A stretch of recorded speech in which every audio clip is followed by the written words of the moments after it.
Hello les fans agilistes. Aujourd'hui sur la Minute Agile, nous allons regarder un icebreaker que j'apprécie particulièrement et à chaque fois que je l'ai animé, ça a été un véritable moment de bonheur, que ce soit pour moi ou les participants. Son nom est le Marshmallow Challenge. Bien qu'il a été régulièrement animé dans différentes conférences ou meet-up, si vous ne le connaissez pas, c'est vraiment le moment de le découvrir. Si jamais vous aussi vous voulez voter pour l'ensemble des sujets de la Minute Agile, n'hésitez pas à aller sur l'onglet Communauté où régulièrement on propose des sujets à voter. Cependant, si vous voulez être prévenu quand il y a une nouvelle votation à faire, n'hésitez pas à cliquer sur les notifications et de mettre recevoir toutes les notifications. Et comme ça, vous deviendrez vous aussi un acteur de la Minute Agile. Et donc à présent, évidemment, ce que je vous propose, c'est de regarder ce fameux icebreaker, le Marshmallow Challenge, qui est très populaire, que j'apprécie particulièrement et qui est vraiment top. Let's go! Ladies and gentlemen, here it is.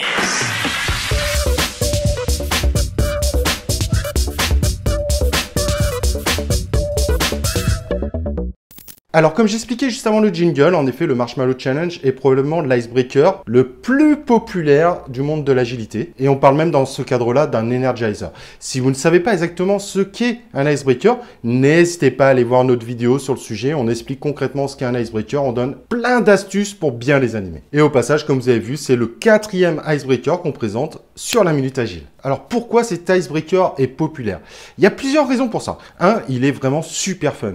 Les participants adorent cet icebreaker et en général, c'est 30 minutes de bonheur. 2, il amène aussi des notions très intéressantes et quand on est face à des gens qui connaissent pas encore bien tous les concepts de l'agilité, eh ben, cet icebreaker apporte 2 notions importantes, celle du concept de l'itération et la seconde notion qui est l'amélioration continue. Et qui sont 2 notions qui se rassemblent parce que c'est une amélioration continue mise en place grâce justement au concept d'itération. Et vous allez voir avec le déroulé de cet icebreaker comment sont amenés ces 2 concepts intéressants. Alors, petit prérequis pour faire cet icebreaker, en général, il faut au moins avoir 10 personnes pour avoir au moins 2 équipes de 5 personnes. En dessous, c'est un peu compliqué. Mais si jamais vous voulez vraiment le faire, le facilitateur devra trouver quelques règles supplémentaires pour l'adapter à un groupe plus petit que 10 personnes. En revanche, on a une nécessité de préparer du matériel bien spécifique. Donc, des marshmallows et des spaghettis. Alors moi, ce que je recommande, c'est un paquet de marshmallows par équipe et un paquet de pâtes de 250 grammes à peu près par équipe. Alors évidemment, les équipes n'utilisent pas forcément tous les marshmallows, mais on sait pertinemment que certaines personnes dans les équipes aiment bien en manger 1 ou 2 au passage.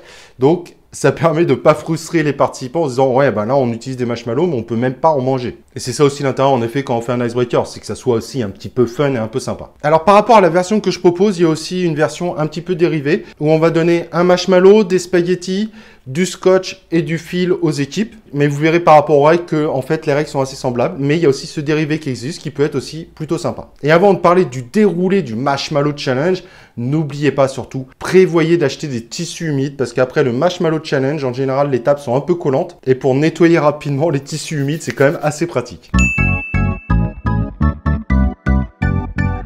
Alors pour le déroulé du Marshmallow Challenge, c'est très simple. Le facilitateur au démarrage va demander aux gens de se regrouper par 4, 5, de façon à créer différentes équipes. Dans le Marshmallow Challenge, ce qui est intéressant, c'est qu'il y a aussi une notion un peu de serious game, donc de gamification, qui amène évidemment sa partie de fun. Et donc quand toutes les équipes sont créées, qu'elles ont leur matériel, eh ben, le facilitateur va expliquer les règles. Donc on va avoir 3 itérations de 4 minutes. À la fin de chaque itération, les équipes auront 2 minutes pour réfléchir aux axes d'amélioration. Et chaque équipe devra utiliser uniquement le matériel fourni pour réaliser une œuvre d'art, un monument si on préfère, mais qui devra tenir debout à la fin de chaque itération sans aide extérieure, que ce soit de l'aide humaine ou d'utiliser d'autres objets. Donc elles devront tenir à plat. Et l'équipe qui sera considérée gagnante sera l'équipe qui aura le marshmallow le plus haut, évidemment en prenant que la hauteur de la taille du monument qui va être construit. Voilà d'ailleurs une photo d'un Marshmallow Challenge que j'avais réalisé en meet-up et vous voyez, ça donne des choses plutôt sympas. Mais attention, c'est pas si simple que ça, donc les équipes vont trouver des astuces pour renforcer leur structure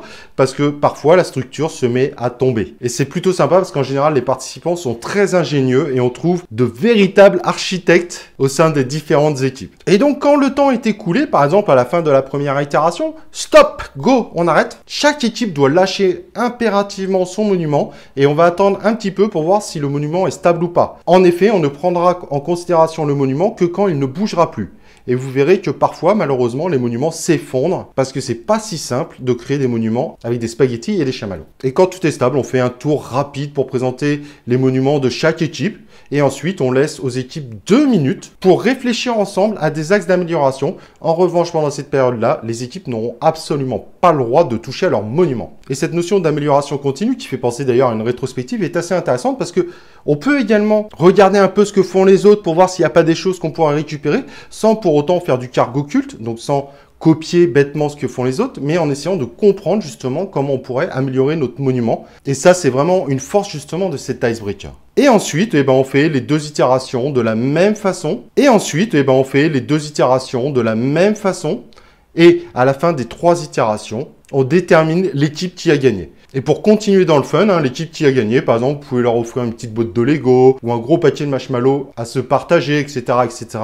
Mais il faut vraiment amener ce côté fun. C'est ça qui est vraiment top dans le Marshmallow Challenge. Et comme vous voyez sur la photo qui est là, également sur un meet-up que j'avais animé, les équipes sont fières, elles prennent des photos, elles exposent leur monument. Et au bout de 30 minutes, c'est top parce qu'en général, unanimement, l'ensemble des participants apprécient réellement cet icebreaker. Voilà, j'espère que cet icebreaker vous aura plu. Et nous, on se retrouve bien évidemment dans un prochain épisode de la Minute Agile.